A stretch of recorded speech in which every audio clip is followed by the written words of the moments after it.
கொடிமாடச்சென்றூர் என்று வழங்கும் திருச்செங்கோடு அர்த்தநாரீஸ்வரர். அர்த்தநாரீஸ்வரர் என்பவர் ஆண் பாதி பெண் பாதி. பிரிங்கி முனிவர் என்பவர் ஒரு தவசீலர். அவர் சிவபெருமானை மட்டுமே வணங்குபவர், அம்பாளை வழிபட மாட்டார். அவர் வழிபட்ட சிவாலயம் நாகேஸ்வரர் ஆலயம் என்று கிழக்கு பார்த்த மாதிரி உள்ளது. தினம் நாட்டு நடப்பை பற்றி சுவாமியும் அம்பாளும் தன்னுடைய கைலாயத்தில் பேசிப்பாங்களாம். நாட்டில் நடக்கிறது என்னங்கிறத பேசிப்பாங்களாம். அப்போ இந்த பிரிங்கி முனிவர் என்ன வழிபடாத உங்களை மட்டுமே கும்பிட்றாரே அப்படின்னு சொல்லி அம்பாள் ஆதங்கப்படுறா. உடனே சுவாமி சொல்கிறார், இவர் சிவபக்தர், நாம் ஒன்றும் சொல்ல முடியாது.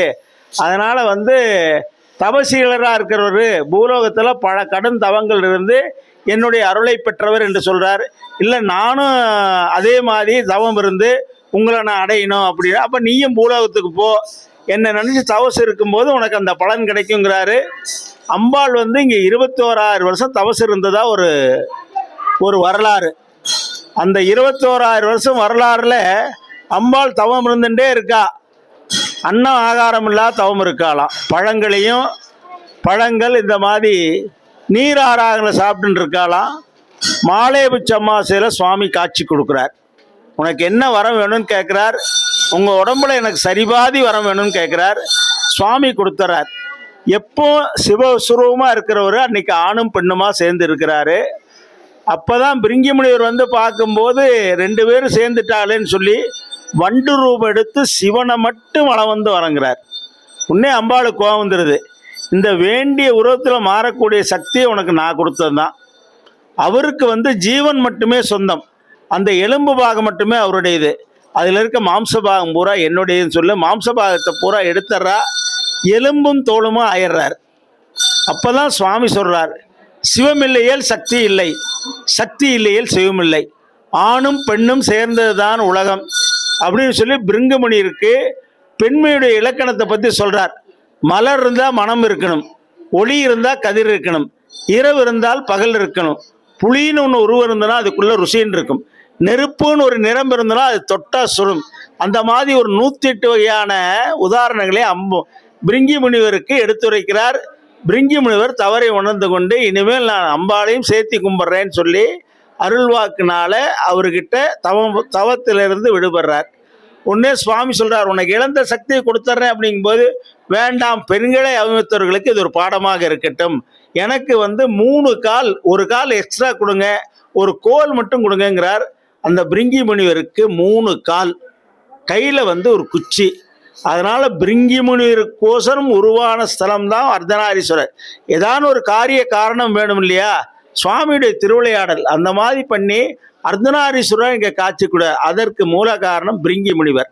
இந்த சுவாமி நவபாசானம்னு சொல்கிறது. நவபாசானம்னா ஒன்னோடு ஒன்று சேராது. பாசானம் என்றாலே மக்குத்தன்மையுடையது. பாதரசம், சுக்கான், செங்கரையான், வெண்சாந்து, கொடிய விஷம், சிகப்பு கத்தாழை, கருணச்சி, இதெல்லாம் மூலிகைத்தன்மையுடையது. இதை கையில் பிடிக்க முடியாது. அதை ஒருநிலைப்படுத்தி செய்கிறதா ஒரு டேலண்ட்டு. அதில் முதன்மையாக செய்தது திருச்செங்கோடு. தேவர்களாலும் முனிவர்களாலும் செய்யப்பட்டது. ஆதியும் அந்தமும் இல்லாததான் சுயம்புன்னு சொல்கிறோம். இது யார் செஞ்சாங்கிறது வரலாறு கிடையாது. தேவர்கள் முனிவர்கள் செஞ்சுருக்காங்க. நவபாசானம்ங்கிறது வெள்ளைப்பாசானத்தில் ஒரு பேசிக்காக செஞ்சுருக்காங்க. ஆண் பாதி பெண் பாதியாக செஞ்சுருக்காங்க. அதில் இங்கேருந்து போனவர் தான் போகர். அவங்க முனிவரில் ஒருத்தர் போகர். அவர் தான் பழனியில் செஞ்சது. அது கருப்பு பாசானம். அவனுடைய சிஷ்யன்தான் கொங்கணவன். அவன் செஞ்சது கருநீல பாசானம். மாலவனோ வேலவனோ துர்க்கையோ வேங்கடத்தில் இருக்கும் அதிபதி. இன்னைக்கு அது வேங்கடேஸ்வரா தேவஸ்தானம் தான் பேர். அது கருநீல பாசானம். மதுரையில் பண்ணது இந்திரன், அது பச்சை பாசானம். திருச்செந்தூரில் பண்ணது தேவர்கள், அது சிகப்பு பாசானம். ராமர் பண்ணது மணலில், அது ராமேஸ்வரம். இந்த மாதிரி இந்த பாசானத்தினால் செய்த விக்கிரகங்கள் அனைத்துமே உனக்கு பார்த்தீங்கன்னா 6ஆம் நூற்றாண்டு 7ஆம் நூற்றாண்டுலேயே அந்த கோயில் இருந்தது ஐதீகம். அப்பர், சுந்தரர், மாணிக்கவாசர், சம்பந்தர் இவர்கள் 4 பாடிய ஸ்தலங்களிடமே பழமையானது. பெருமாள் கோயில்லாம் மங்களாசாசனம் செய்யப்பட்டிருக்கணும். சிவன் கோயிலாக இருந்தால் 4 பாடல் பெற்றிருக்காரு இருப்பாங்க. 4 பாடல் பண்ணி நாம் இன்னைக்கு 21ஆம் நூற்றாண்டில் இருக்கோம். அதனால் ஏறக்குறைய 1600 வருஷம் சுவாமி பழமையானது. சுவாமி நவபாசான விக்கிரகம். இங்கு வர்றவர்களுக்கு சுவாமி அம்பாளும் சேர்ந்து இருக்கிறதுனால சுவாமிகிட்ட போய் நாம் தனியாக போய் வரம் கேட்க முடியாது. அவர்கிட்ட ஒன்லி மெடிடேஷன் மட்டும்தான். பொறுப்பை பூரா நவகிரகத்திட்ட கொடுத்துட்டாரு. அவங்க ஒவ்வொரு கட்டத்திலையும் பாரபட்சம் இல்லாத பலன்களை கொடுப்பாங்க. ஆனால் இங்கே அம்பாள் 21,000 வருஷம் போராடி தவம் இருந்ததுனால தங்கிட்ட யார் வரம் கேட்டால் அம்பாள் வாங்கி கொடுத்துருவாங்க. அதுதான் சம்பந்த பெருமான் பாடியிருக்கார். வெந்த வெந்நீர் அணிந்து விரல் நூத்திகள் மார்பினல்ல பந்தனலும் விரலால் ஒரு பாகம் அமர்ந்தருளீர் கொந்தனலும் பொலிசொல் கொடி மாடச் செங்குன்றோன் என்ற அந்தனனை தொழுவார் அவலம் மறுப்பாரே அப்படின்னு சொல்லி பாடியிருக்கார். அவர் இங்கே வரும்போது சமணர்களுடைய ஆட்சி காலம். யாரும் சிவபக்தர்களை மேலே அவங்க அனுமதிக்கிறது இல்லை. அவனுடைய ஆட்சியில் இருந்திருக்குது.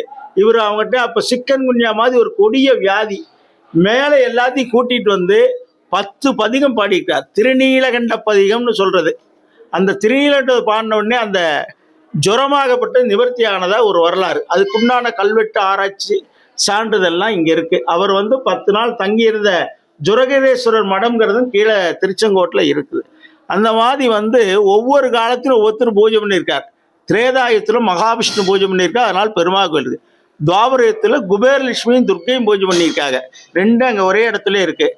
கலியுகத்தில் ஆதிசேஷன் பூஜை பண்ண ஸ்தலம். இந்த ஆதிசேஷனாகப்பட்டவர் ரொம்ப பிரசித்தமானவர். இவர் இவரும் கைலாயத்தில் ஆதிசேஷனுக்கு வாயு பகவானுக்கு சண்டை வந்துடுது. யார் பெரியவங்கிற சண்டை. இவன் நான் தான் பெரியவங்கிறா, அவர் நான் தான் பெரியவங்கிறாரு. உடனே என்ன பண்ணுறாப்புல, நமக்குள்ள ஒரு போட்டி வச்சுக்கலாம், யார் ஜெயிக்கிறான்னு பார்க்கலான்னு. இவர் அந்த கைலாயங்கரையவே சுற்றிக்கிட்டாப்புல, இதை அசைச்சு காட்டு பார்க்கலாம் அப்படின்னாப்புல. வாயு பகவான் ஒரே ஊதி தள்ளுறாரு. அந்த பாறையாகப்பட்டது பல வாக்கில் வெடிச்சு செதறி பல இடத்துல குன்றுகளாக விழுகுது. இங்கே 1000 தலையோட பாம்பா இங்கே விழுகுது. அதனால தான் இந்த மலைக்கு பேர் நாககிரி, அரவகிரி, சர்ப்பகிரின்னு பேர். சுவாமிகிட்ட முறையிறார், என் உடம்பெல்லாம் ரத்தக்கரை ஆயிடுச்சு, நீங்கள் தான் போக்கி கொடுக்கணும் அப்படிங்கிறார். சுவாமி நீ ஆணவத்தினால் பண்ணதுக்கெல்லாம் இங்கே ஒன்றும் பரிகாரம் கிடையாது, போய் சேருன்றார். பலகால விரதம் இருக்கிறாரு. தங்கிட்ட இருக்க மாணிக்கக்கல்லை வச்சு பூஜை பண்ணுறார். அப்போ சுவாமி சொல்கிறாரு, இன்னும் உன்னுடைய அகந்த அகிலியில், அதனால் நீ என்ன செய்கிறீன்னு கேட்டேன்னா, இங்கே உன்னால் யார் யார் பாதிக்கப்பட்டு வராங்களோ அவங்கள நீ நிவர்த்தி பண்ணுறேன்னு எனக்கு ஒரு வாக்குறுதி கொடுத்தேன்னா உனக்கு அந்த உடம்புல இருக்கிற இடம் போயிடுங்கிறார். உன்னே சுவாமி நீங்கள் என்ன சொல்கிறீங்களோ நான் கேட்குறேன்னு ஆதிசேஷன் ஒத்துக்கிறார். நாகதோஷம்னு ஒரு மனுஷனுக்கு இருக்கும். எப்படின்னு கேட்டீங்கன்னா, லக்னத்தில் ராகு இருக்கும், அதுலேருந்து 7ஆம் இடத்துல கேது இருக்கும். சில பேர்த்துக்கு பார்த்தீங்கன்னா அந்த ராகு கேதுக்குள்ளேயே மீதி இருக்கிற சூரியன், சந்திரன், அங்காரகன், புதன், குரு, சுக்கிரன், சனி 7 அதுக்குள்ளேயே அடங்கிய, அதான் ராகு கேது உள்ளடங்கிய ஜாதகம்னு சொல்கிறது. கால சர்ப்ப தோஷம். கால சர்ப்ப தோஷம் இருந்ததுன்னா ஜோசிகாரனே விரோதி. இந்த ஜாதகம் செட் ஆகுதுன்னுப்பா. அது என்ன பண்ணுன்னு கேட்டால் கணவன் மனைவி பிரிச்சிடும். குழந்தை பிறக்கிறது 3 மாதம் ஆனோடனே அபாசனம் ஆகிடும். ரோட்டில் போகிறோம் தேவையில்லை வம்படியாக சண்டைக்கு கோர்ட்டு கேஸு விவகாரத்தில் விட்டுருவான். பெண்களுக்கு திருமணமே சீக்கிரமாக ஆகாது. இந்த பார்த்தாவே சொல்கிறோம் இதுக்கு பொண்ணு கிடைக்காது, மாப்பிள்ளை கிடைக்கின்றான். அந்த மாதிரி இருக்கு. இங்கே நாகர் மேலே மஞ்சள் குங்குமம் பாலாபிஷேகம் பண்ணால் அந்த நாகதோஷங்கள் நிவர்த்தி ஆகிடும். சுவாமிகிட்ட இந்த மாதிரி வர வாங்கியிருக்கார். சர்ப்பதோஷம் நிவர்த்தி ஆகக்கூடிய க்ஷேத்திரம். இங்கே வந்தால் அந்த நாகதோஷங்கள், ராகு கேது நாகதோஷங்கள் எது இருந்தாலும் இங்கே சந்தோஷத்தை கொடுக்கக்கூடிய நாகராக இங்கே இருக்கார். சுவாமிகிட்ட அனுகிரக நாகராக இங்கே இருக்கார். அதாவது 3 யுகத்திலும் சாமியை கலியுகத்தில் ஆதிசேஷன் பூஜை பண்ணதுனால இதுக்கு நாககிரி, அரவகிரி, சர்ப்பகிரின்னு பேர். நம்ம கலியுக தெய்வம் அவர் 6ஆம் நூற்றாண்டு சம்பந்தர் பாண்டது. நம்ம கலியுக தெய்வம் அருணைநாதர், ராஜராஜ சோழனுக்கு பின்னாடி வந்தவர். அவர் பாடினது மாலோன் மருகனை, மன்றாடி மைந்தனை, வானவர்க்கு மேலான தேவனை, மெஞ்ஞானமூர்த்தியை, மேதினியில் சேரார் வயல் பொழில் செங்கோடனை, சென்று கண்டு தொழ 4000 கண் படைத்தவர். சுவாமி பார்த்தீங்கன்னா உங்களுக்கு உருவமே தெரியாது, ஆனால் நீ அகக்கல்ல பார்த்தேன்னா 4000 கண் வேணும்னு சொல்லி பாடியிருக்கார். அந்த மாதிரி அருணகிரிநாதர் கந்தர் அலங்காரம், கந்தர் அனுபூதி பாடப்பட்ட ஸ்தலம். இதெல்லாம் சுவாமியுடைய திருத்தருளாறு.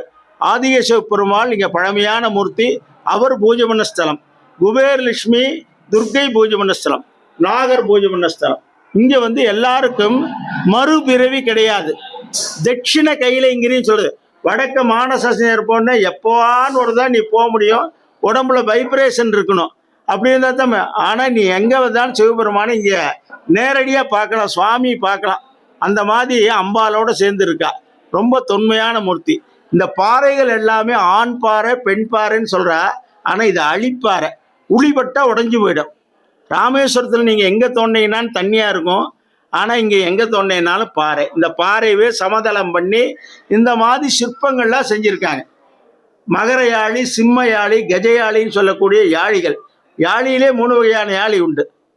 அதாவது யானையவே அடிக்கிற அளவுக்கு பராக்கிரமம் உள்ள ஒரு மிருகம், அதான் வந்து சிம்ம யாழின்னு சொல்றது. அந்த மாதிரி யாழிகள்லாம் இன்னைக்கு செய்யறதுக்கு ஆட்கள் கிடையாது. அது அந்த காலத்தில் உளிபட்ட உடையக்கூடிய கல்லில் செஞ்சிருக்கான். அதே மாதிரி நடுவில் பார்த்தீங்கன்னா தாமரை மொக்கு இருக்கும், அந்த வளையம் சுத்தம் 8 கிளி இருக்கிற மாதிரி காட்டியிருப்பான், படுத்துன்னு இருக்க மாதிரி இருக்கிற இடத்துல செஞ்சிருக்கான். இந்த அகோரபித்திரர், மகாபாரத கதைகள், ராமாயண கதைகள் எல்லாமே இந்த தூண்களில் இருக்கும். தொன்மைக்கு சிறப்பான சிலப்பதிகார சான்றுகள் இல்லாமல் இந்த தூணில் இருக்குது. ஒரு சின்ன கதவுல பார்த்தீங்கன்னா அந்த மர சிற்பங்கள்லாம் இருக்கும். அதெல்லாம் தொன்மை வாய்ந்தது. அதெல்லாம் பல நூற்றாண்டுகளுக்கு முன்னாடி செய்தது, அழியாத சிற்பங்களாக இருக்குது. மேலே உச்சி பிள்ளையார் சன்னதி இருக்குது. அதில் வந்து பார்த்தீங்கன்னா அந்த காலத்தில் சூரபத்மன் போயின்னு இருக்கும்போது ஒரு ஆசிரமத்தில் முனிவர்கள்லாம் கும்பிட்டு இருக்காங்க. ஒரே குழந்தைகளாக அங்கே இருக்குது.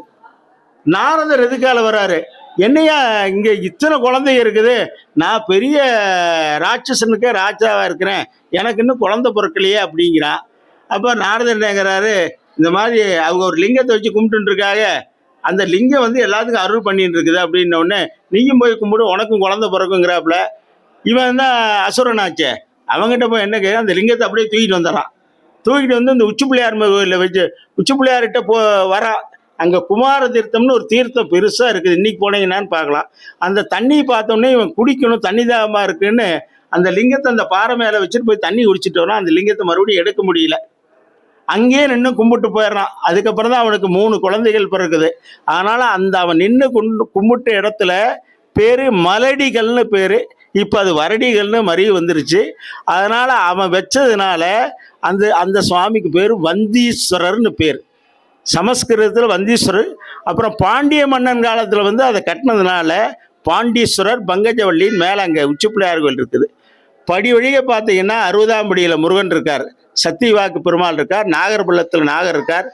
சுவாமி பார்த்த மாதிரி பெரிய நந்தி ஒன்று இருக்குது. அந்த மாதிரி எல்லாரும் வழிபடக்கூடிய மாதிரி எல்லா தெய்வங்களும் இந்த இடத்துல இருக்குது. அதுதான் தெய்வ திருமலை செங்கோட்டில் வாழும் செழுஞ்சுடரே, வை வைத்த வேற்படை வானவனே, மறவேன் உனை நான், 5 காலிரண்டோட்டி அதிலிரண்டு கை வைத்த வீடு குலைய முன்னே வந்து என்னை காத்துருளின்னு சொல்லி அருணார் பாடுறார். தெய்வ திருமலைன்னு பாடுறார். மகாவிஷ்ணு இருக்குன்னா மாலோன் மருகனின்னு பாடுறார். கூகா என என்கிளை கூவியல போகா வகை மெய்ப்பொருள் பேசுவா, நாகாஜல வேலவா நாளுக வித்தியாக சுரலோக. நாகாசலம்னா இந்த மலைக்கு பேர் நாககிரி, நாகாசலம்னு சொல்றார். அந்த மாதிரி வந்து எல்லாரும் பாடல் பெற்ற ஒரு ஸ்தலம்.